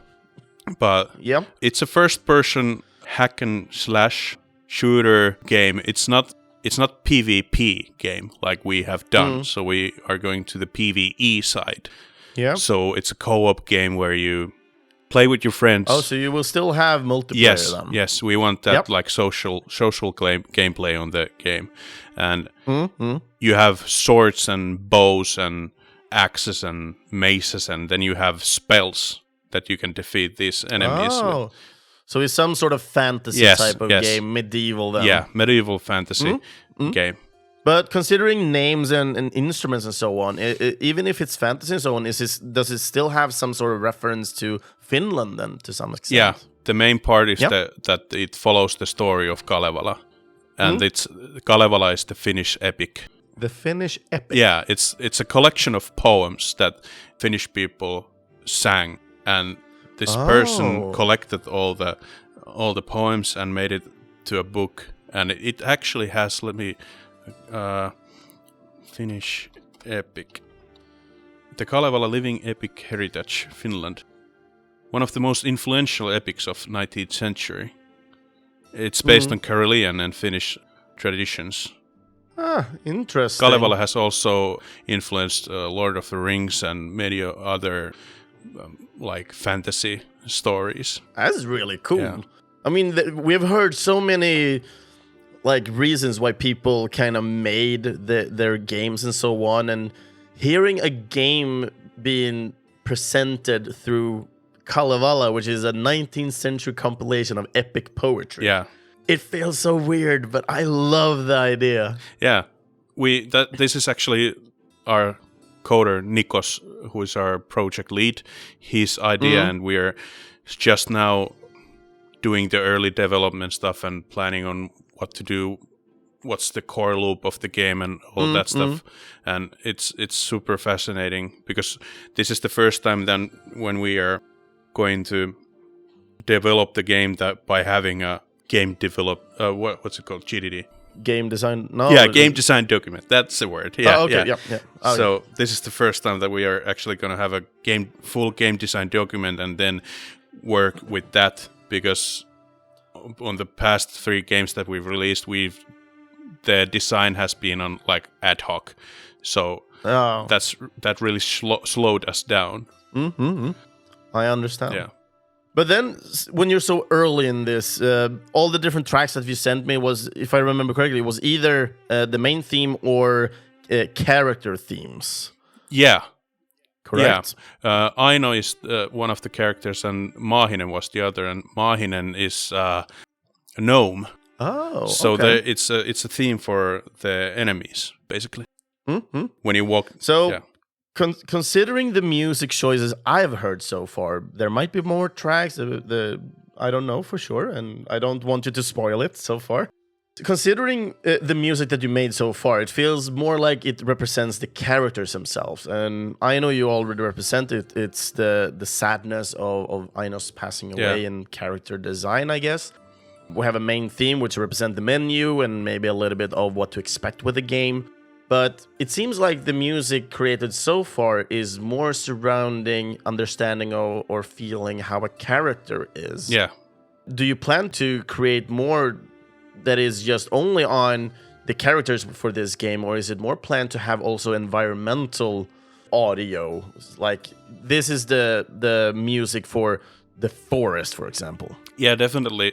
For different kinds of like biomes in the world, I'm gonna compose music. But for the main thing that I'm focusing right now is to create a music for the battle scenes. So I want it to be adaptive. So I'm gonna use vertical and horizontal reorchestration stuff. And is that something you worked with previously? I've tried to work with those, but they have not worked, like composing wise. Okay. And what's the difference this time? Is it due to the experience you have previously that will help you finalize it this time? Definitely those, and the stuff that I've learned by reading information and doing my thesis and all that. So okay, so and the thesis that you've been working on is surrounding what specifically? It's about audio project management and how to keep track on your audio assets and how to consider the mixing end without audio mixing without going deep into that, but what to consider when you are like planning the stuff, and from naming conventions to different kinds of reverb zones and all that, like how do you manage it and how do you keep it organized? Well, interesting. But it's always nice to make theses and so on, and especially surrounding the things that you love and adore yourself. Yeah. And especially since you can apply it so much to your specific work as well. Yeah. That's really good. I mean, I've really gotten to the flow with these songs that I've made, and I still feel that these songs are going to evolve and they're going to be different in the final soundtrack. Yeah. Yeah. So considering the tracks that you've done so far, I'm guessing some of them might be considered done, and others might be like, I'm just gonna finalize them and mix the final things. But when you say something is done, do you feel like you're never gonna return to them because they're actually done, or could there be any situation where you actually return to them and make some changes, for example? Definitely, you have to keep in mind that some things are going to change, or you have to keep in mind that some tracks might not make it to the final cut. I feel that I have to make something, since I get the chance to be this early stage as a audio guy in the game. I need to compose as much stuff as I can to present to the other guys that do they feel that this is like representing the game. And so far, thumbs up for me. So that's great. That's awesome. And how do you feel yourself on top of that? Like, even if you're getting the thumbs up, how do you feel yourself? Do you feel like you're confident when you go up with it and then you get the thumbs up? Or are you still kind of nervous before going up and getting the thumbs up? Or are you getting more confident in yourself as a composer today than you were before? Definitely I'm getting more confident.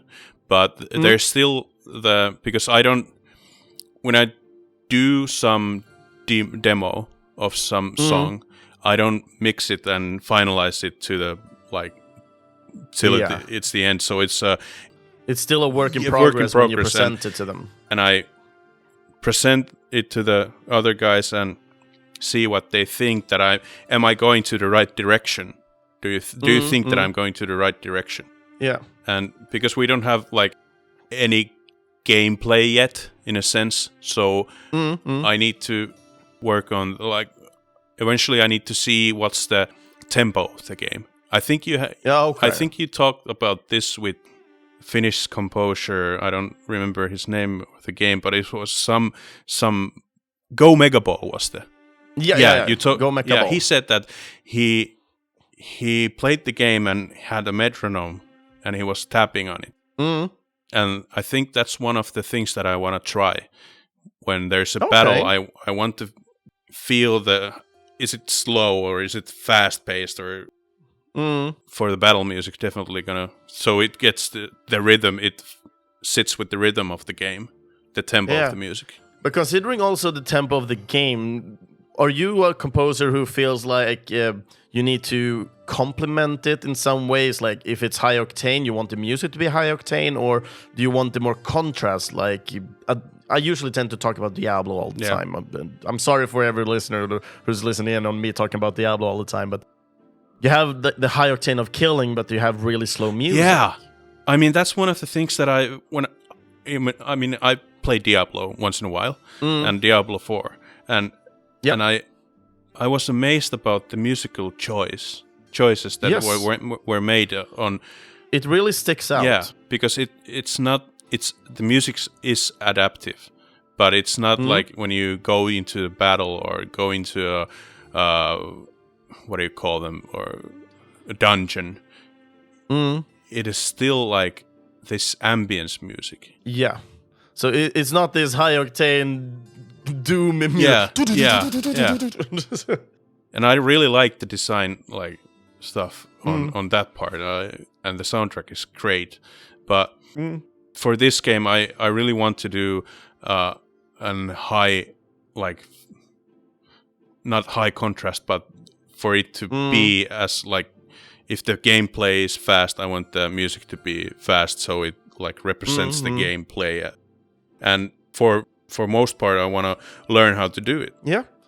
So you're still kind of in your experimental phase here, definitely trying to find a little bit more. And this is. But have you thought more about finding yourself as a composer as well, or do you like being more dynamic and trying new things all the time? I want to be a composer who can compose different kinds of musics, like, and I will eventually get to a point that I've done a lot of different kinds of music styles. Then maybe I will find my niche that I like the most. Yeah. But this is for this game. I was saying that this is the first game that I will do all the audio work myself and all the implementation with Fmod and all that. So that's amazing. This is a big challenge, but I'm well prepared. Your body is ready. Yes. You're standing there with like battle cries. Yeah. That is awesome. But yeah, so far with Kalevala, how long have you been in development so far, if you're able to say? Yeah, I'm able to say it. Last year we had the first like GDD done at one of our school courses for the game, and after that we worked on, at the same time we worked on Riflemen. But now we switched on fully like working with the Kalevala, and from this summer I might say that we've been working on it. But we still have some subcontracts that we are doing, the coders and the other guys who are. So it slows the project a bit down, but we need to start getting money because we are going to graduate at the end of this year. Yeah. I mean, it's slow and steady, I would say. Yeah. Of course, it's so much easier being able to have the economy within the company and being able to continue that production and creating the games that you and your colleagues love to do. Yeah. Because not everybody is so fortunate to do that. Yeah. Because our ultimate goal is to stay working at our company after we graduate. Because at the time because we are students and we get the welfare, don't pay salaries for ourselves. Yeah, because you already have that through the welfare, so to speak. Yeah. Now comes the first like big steps on like actually paying salaries and all that stuff. Yeah. I understand. So yeah, there is so much more to come then. Yes. This is going to be the first game that my dream is to, or my goal for this game is to compose a full soundtrack that I can release on Spotify. So, have you already thought how many tracks you would like to have, even if that might not be the case, or you will be able to overscope and make like 20 more tracks to it? I haven't thought about the number of tracks, but I have thought about on my thesis that there needs to be a plan on how many tracks, on like how many different tracks do I need, and a priority for those. And what was the magical number you came up with? Read my thesis. Yeah.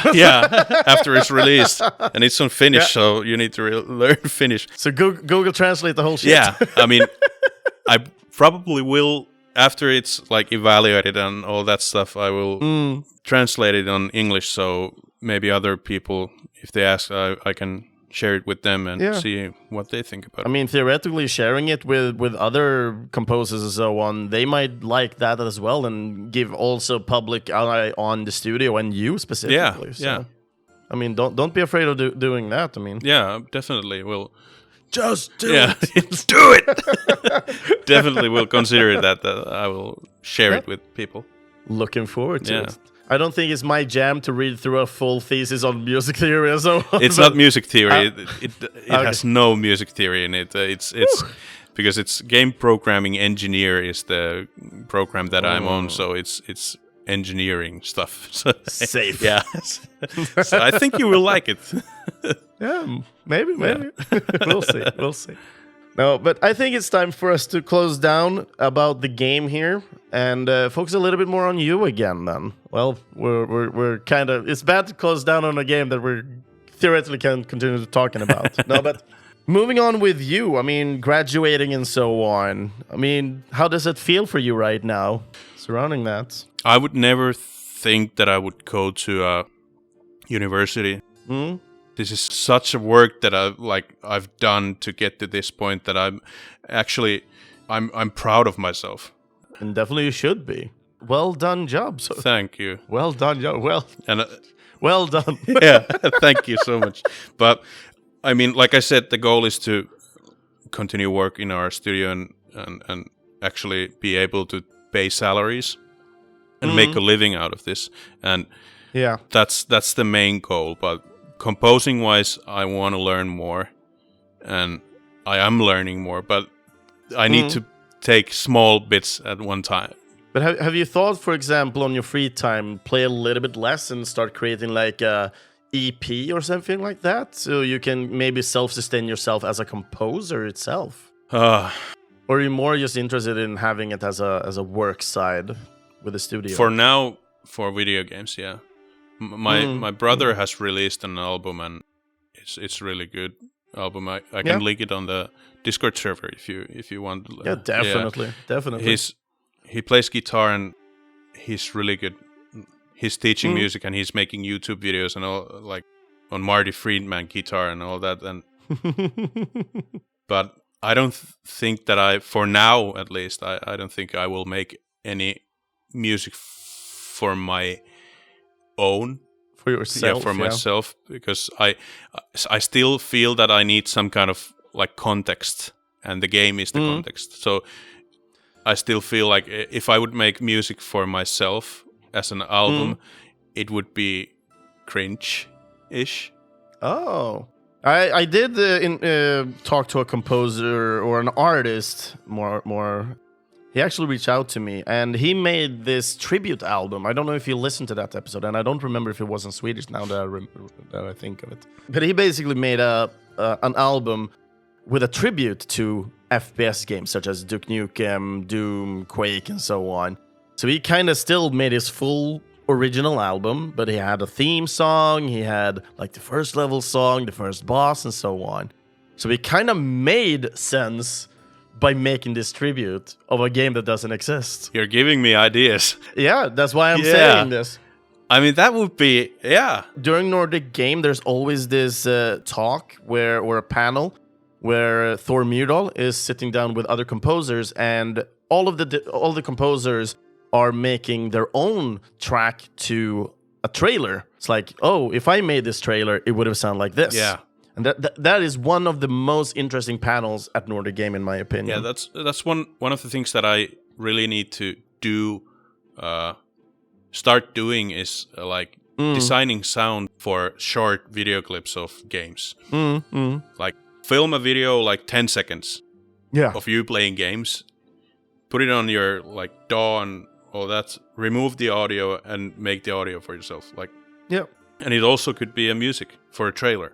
And I mean, theoretically, you can just take the latest like Battlefield if you want to make military music, and then just silence everything and just make your own sound on top. And it's really good practice. It is. It is. But we our school, we have one audio course. Oh, okay. So all the other stuff is like 3D modeling and all the coding stuff and like back-end stuff and quality assurance and all that stuff. And network coding and all that. Okay, so it seems to grasp kind of a wide... Yeah, we're actually having now it's called game engine programming, where we like program our own game engine at the course, and it's a work. I guess that's fun. It's a workload for me at least, but yeah, it's really hard course, but I will get through it. That's the bottom line, and I can only wish you the best on that. Yeah, thank you. Luck is needed. I know how the programmers, because in the school I went, all the programmers always worked on their own engine from the beginning, more or less. And they work with it throughout the whole course. Okay, yeah. Teaching and learning and adapting and so on. It is crazy in my mind. So yeah, we use Unity and Unreal, mostly Unity. But I have to say that the first 3 games that we have released, they are made with Unity, and now we switched to Unreal.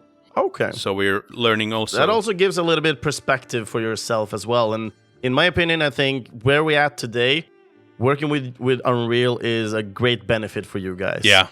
Not just for the engine itself, but if it doesn't go well, a lot of people utilize Unreal today and not Unity. Yeah, that's one of the things that we actually wanted to do, to broaden our like skills. Yeah, skills. Yep. So if somebody asks, that's really good decision. Yeah, if somebody asks like, can you do stuff with Unity? Yeah. Can you do this with Unreal? Yeah. Definitely.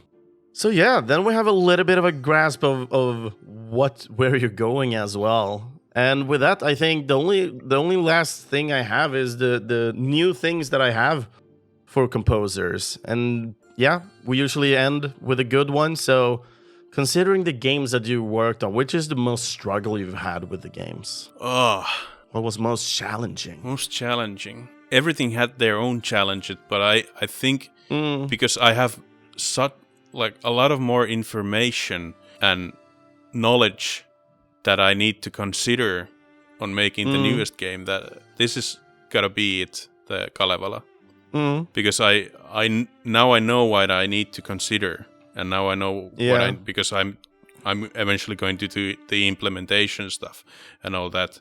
So this is going to be. But if we don't count this one, it's gotta be the Riflemen. Okay. Because the process of getting what was in Nico's mind of the music, that was really, really hard, and all the sounds cues and all those. Like I had to really consider on like what does the player need for information and how long are they and all that. How does a positive feedback sound differ from negative feedback? Oh, yeah, exactly. And it's always hard. Yeah, and I did them all with instruments, so they weren't like sound. They were sound effects, but they were with instruments. So it was drums and trumpets and trombones and all that. That's awesome. Yeah, I love when it comes more with the authenticity by utilizing real instruments as well, even though sound libraries can be very helpful. And of course, people can utilize sound libraries in order to get really good sound today than just 2-3 years ago as well. That's true. So that's insane. But yeah, considering that we're ending on the best note of all, what was your favorite thing so far with the games that you worked on that you feel really like this is an achievement? Heal and Hurt theme soundtrack. I making good music. The flow that I got into, and I was like headbanging, and I was playing the bass, and the guys were coding behind me, and I heard them conversation about, he's strumming the bass, it's gonna break or something, or I was like banging so hard at all that. It was the most memorable and favorite. That is part. awesome. Yeah. But I definitely hope you can return and make another. Maybe that should be your little tribute thing. Yeah. Making another Doom album. Yeah. That would be awesome. So you can headbang some more and enjoy. Exactly. But that is great. Yeah, so that is basically us closing down the episode with that as well. If people want to get in contact with you, is there any way they can? LinkedIn, Jaakko Mela.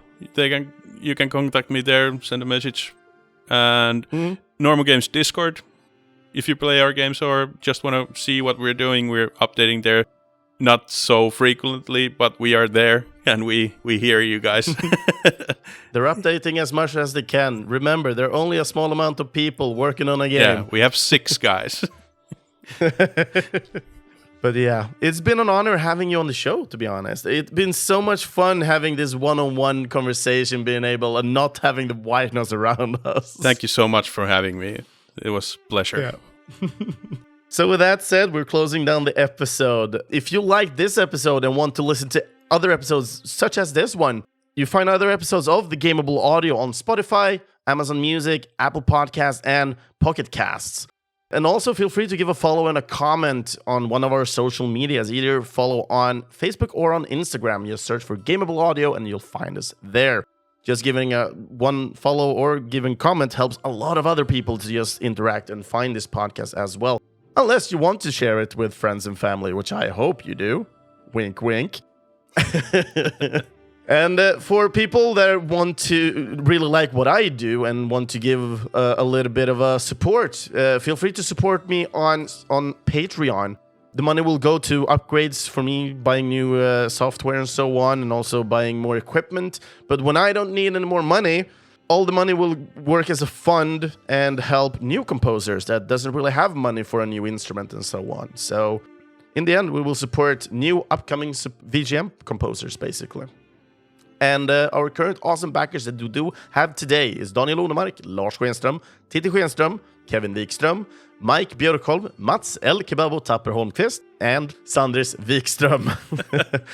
All the links where you can either buy and support, well, in this case, the studio, Normal Games, you'll find those inside the game description, the episode description. And the podcast theme music was, as always, composed by the amazing Thor Myrdal. And for the next episode, it is already recorded, so I won't be able to take any questions from any of the listeners. But my friend that I have had at the podcast before, Daniel Lindholm, is returning, and we are talking about the latest indie games that he has been working on. It will become one of the longest episodes, so just buckle up already, people, because it is an amazing. You will get to learn me and Daniel more, because we're going batshit crazy over conversations, and it's going to be fun. So with that said, thank you all for listening in on Gameable Audio. This was a VGM podcast. This was episode 48, and I am your host, Kristoffer Schenström, and I've been guested by Jaakko Mela from Finland joining in. So with that said, I want to thank everybody for listening in. As always, it's been a blast. And yeah, take care. And see you all guys next time. Bye-bye.